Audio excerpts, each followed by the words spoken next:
Students, Hindi literature में previous class में मैंने आपको पाठ 17 सीखो यह पाठ पढ़ाया था। यह एक कविता थी और यह हमारा सब्जेक्ट इनरिचमेंट का पाठ था। आज का पाठ है हमारा पाठ 19 सोने की खान और यह हमारा एक्टिविटी का पाठ है। तो स्टूडेंट्स, यह एक एकांकी है। आइए पढ़ते हैं और जानते हैं। एक आश्रम का दृश्य। वहाँ एक साधु और उसके शिष्य रहते हैं। सभी अपने अपने काम में लगे हैं। एक दिन रामा नाम का एक व्यक्ति आश्रम में आता है। तो स्टूडेंट्स, इस एकांकी में एक आश्रम का दृश्य दिखाया गया है और यहाँ पर दो व्यक्ति हैं, एक रामा और दूसरा साधु। रामा, प्रवेश कर। महाराज प्रणाम। साधु, आओ रामा, कहो घर में कुशल तो है। रामा, अब क्या बताऊं महाराज। साधु, हाँ हाँ बताओ, मैं तुम्हारी सहायता करूंगा। रामा, घर में खाने को अन्न तक नहीं है, भूखों मरने की नौबत आ गई है। साधु, क्या तुम कोई काम धंधा नहीं करते। रामा, महाराज सब भाग्य का खेल है, मुझे तो समझ नहीं आता कि क्या करूं। तो स्टूडेंट्स, यहाँ पर रामा और साधु के बीच में वार्तालाप हो रहा है। रामा साधु के आश्रम में प्रवेश करता है और उनसे नमस्कार करता है। तो वह पूछते हैं, आओ रामा, क्या बात है, क्या समस्या है, बताओ, मैं तुम्हारी क्या सहायता कर सकता हूँ। तो रामा कहता है कि मैं क्या बताऊं कि मेरे पास खाने के लिए कुछ भी नहीं है। तब वह कहते हैं, क्या तुम कोई काम नहीं करते। तब वह कहता है, ये सब भाग का खेल है, मैं क्या बताऊं, मुझे कुछ नहीं समझ में आता। साधु, रामा इतना परेशान मत हो, 2-3 दिन बाद आना, मैं कोई ना कोई उपाय अवश्य बताऊंगा। रामा, जैसी आपकी आज्ञा, मैं 3 दिन बाद आपकी सेवा में उपस्थित हो जाऊंगा। 3 दिन बाद रामा पुनः आश्रम में आता है। तो स्टूडेंट्स, तब साधु कहते हैं कि परेशान मत हो, तुम 2-3 दिन बाद आना, मैं तुम्हारी सहायता करूंगा, तुम्हारे लिए कोई उपाय अवश्य खोज कर रखूंगा। तब रामा कहता है, ठीक है, मैं 2-3 दिन बाद आऊंगा।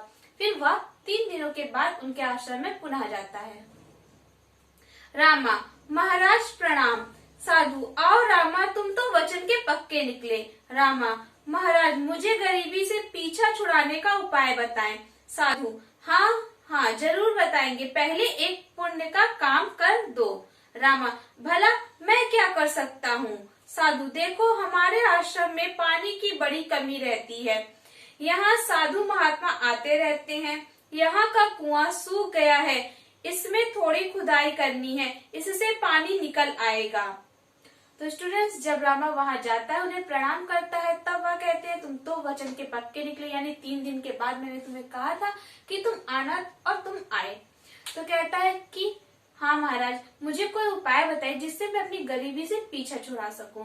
तब साधु कहते हैं कि उससे पहले तुम एक पुण्य का काम कर दो, आश्रम में पानी की समस्या है, तुम कुएं को खोद कर पानी निकाल दो। तो वह कहता है, ठीक है।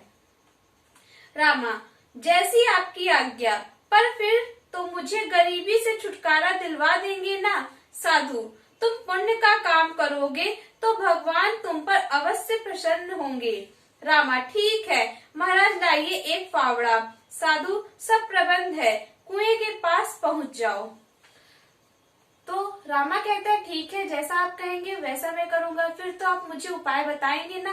तो कहते हैं, तुम पुण्य का काम करोगे तो भगवान तुम पर प्रसन्न होंगे, तुम्हें उपाय जरूर मिल जाएगा। फिर कहते हैं, अच्छा फावड़ा दीजिए। तो वो कहते हैं, तुम कुएं के पास जाओ, वहाँ पर सभी प्रबंध है। 2 दिन बीत जाते हैं, कुआं काफी गहरा हो जाता है। अचानक रामा को एक घड़ा दिखाई देता है, वह उसे उठाकर साधु के पास ले आता है। रामा घड़ा रखते हुए, महाराज कुएं से यह घड़ा निकला है। साधु, रामा इस घड़े का मुंह तो खोलो। रामा, जी महाराज। रामा घड़े का मुंह खोलता है, वह उसमें भरे चांदी के सिक्कों को देखकर दंग रह जाता है। महाराज, इसमें तो चांदी के सिक्के भरे हुए हैं, लीजिए संभालिए। तो स्टूडेंट्स, रामा 2 दिन तक कुएं में खुदाई करता है, जिससे कुआं काफी गहरा हो जाता है और उसे एक घड़ा मिलता है। वह घड़े को लाकर महाराज को देता है। तब वह कहते हैं, इसे खोल कर देखो। जब वह उसे खोलता है तो देखता है कि उसमें चांदी के भरे, तो वह उसे साधु को दे देता है, कहता है कि इसे आप संभालिए। साधु, नहीं रामा, यह तुम्हारे परिश्रम का फल है, इन पर तुम्हारा ही अधिकार है। रामा, या तो आपकी कृपा है। साधु, नहीं रामा, भाग्य बनाने के लिए कर्म भी करना पड़ता है, कर्म करने से ही फल प्राप्त होता है। इन सिक्कों से कोई काम धंधा शुरू करो, तुम्हारी गरीबी सदा के लिए मिट जाएगी। याद रखो, परिश्रम ही सोने की खान है। तो स्टूडेंट्स, जब रामा कहता है साधु को कि इसे संभालिए, तब साधु कहते हैं नहीं, यह तुम्हारे मेहनत का है, इसे तुम ही रखो, तुमने मेहनत किया तो तुम्हें इसका फल मिला है। रामा साधु के चरणों में लेट जाता है। रामा, महाराज, आपने मुझे सच्ची राह दिखा दी, अब तक मैं आलसी था, अब मैं परिश्रम करने में कोई कसर नहीं रखूंगा। साधु, जाओ रामा, तुम्हारा कल्याण हो। रामा सिक्कों से भरा घड़ा लेकर चला जाता है। तो स्टूडेंट्स, तब रामा को समझ में आ जाता है कि मेहनत करने से ही हमें फल प्राप्त होता है। जब हम परिश्रम करेंगे तभी हमें उसका लाभ प्राप्त होगा, और वह इस बात को समझ जाता है। वह साधु से आज्ञा लेकर जाता है और कहता है कि मैं अब बहुत मेहनत करूंगा और सफल होऊंगा। तो स्टूडेंट्स, यह थी हमारी एकांकी। आई होप आपको समझ में आ गई होगी। तो स्टूडेंट्स, इस एकांकी के माध्यम से हमें क्या पता चलता है कि हमें हमेशा मेहनत करनी चाहिए। मेहनत करने से ही हमें सफलता मिलती है। अगर रामा ने मेहनत करके कुएं को नहीं खोदा होता तो क्या उसे वह घड़ा मिलता? नहीं। अगर वह घड़े को पाया तो किससे? कर्म करने से। जब हम कर्म करेंगे तभी हमें फल प्राप्त होगा। तो यह थी हमारी एकांकी। तो स्टूडेंट्स, पाठ को पढ़ने के बाद आइए अब हम जानते हैं इसके सारांश को।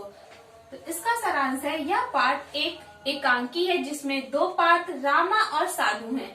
रामा भाग्य के भरोसे हाथ पर हाथ रखे बैठा रहता है और दुखी रहता है। साधु उसे मेहनत का महत्व समझाते हैं। इस पाठ से हमें यह शिक्षा मिलती है कि भगवान भी उन्हीं की सहायता करते हैं जो अपनी सहायता स्वयं करते हैं।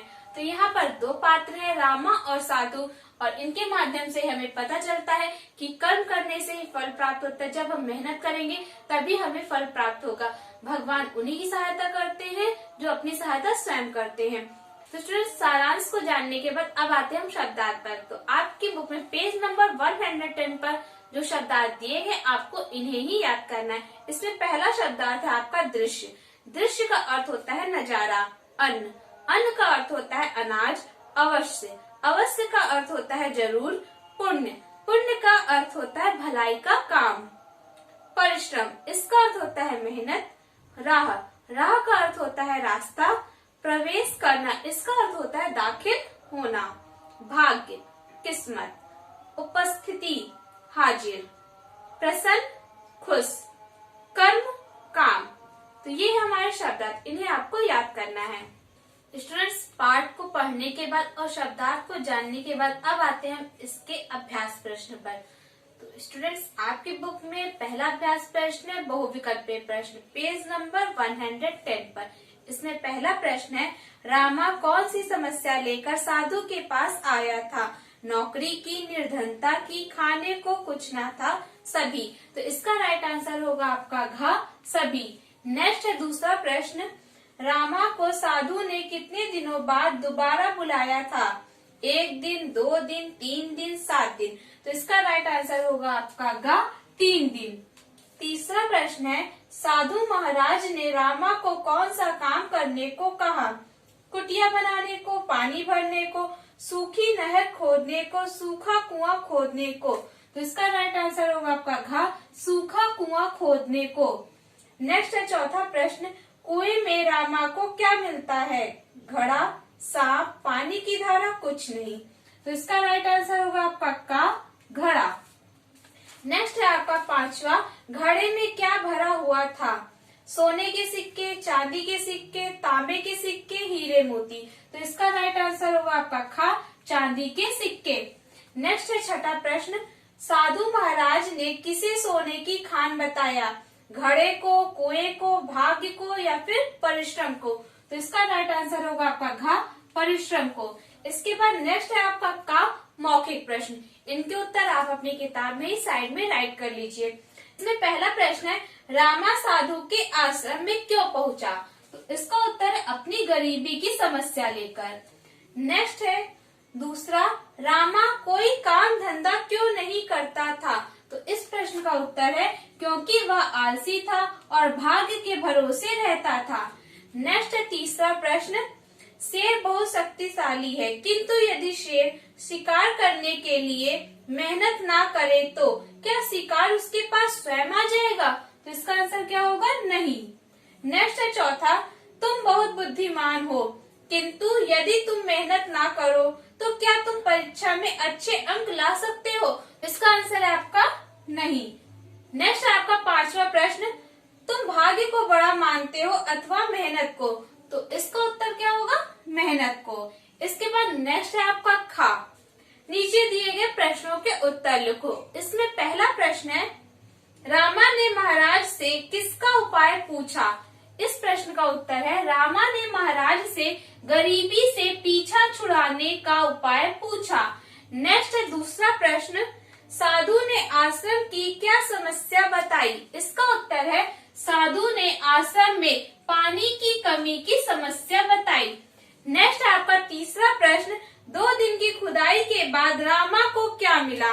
इस प्रश्न का उत्तर है 2 दिन की खुदाई के बाद रामा को एक घड़ा मिला।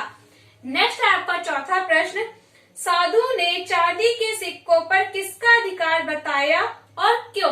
तो इसका उत्तर है आपका साधु ने चांदी के सिक्कों पर रामा का अधिकार बताया क्योंकि घड़ा रामा के परिश्रम से मिला था। इसके बाद नेक्स्ट आपका पांचवा प्रश्न, भाग्य बनाने के लिए किसकी आवश्यकता होती है? इस प्रश्न का उत्तर है भाग्य बनाने के लिए कर्म की आवश्यकता होती है। नेक्स्ट है आपका छठा प्रश्न, इस कहानी से हमें क्या शिक्षा मिलती है? इस प्रश्न का उत्तर है इस कहानी से हमें आलस को छोड़कर परिश्रम करने की शिक्षा मिलती है। तो स्टूडेंट्स, ये थे हमारे लिखित प्रश्नों के उत्तर। इनके उत्तर भी आप अपनी किताब में साइड में राइट कर लीजिए या फिर आप इन्हें अपनी होमवर्क कॉपी में भी राइट कर सकते हैं। प्रश्नों के बाद नेक्स्ट प्रश्न है आपका, गा सोचो और लिखो। यदि चांदी के सिक्कों से भरा घड़ा साधु स्वयं ले लेते तो रामा को कैसा लगता? इसका उत्तर है रामा को बुरा लगता क्योंकि उसके मेहनत से घड़ा मिला था। इसके बाद नेक्स्ट है आपका घा, बताओ किसने कहा?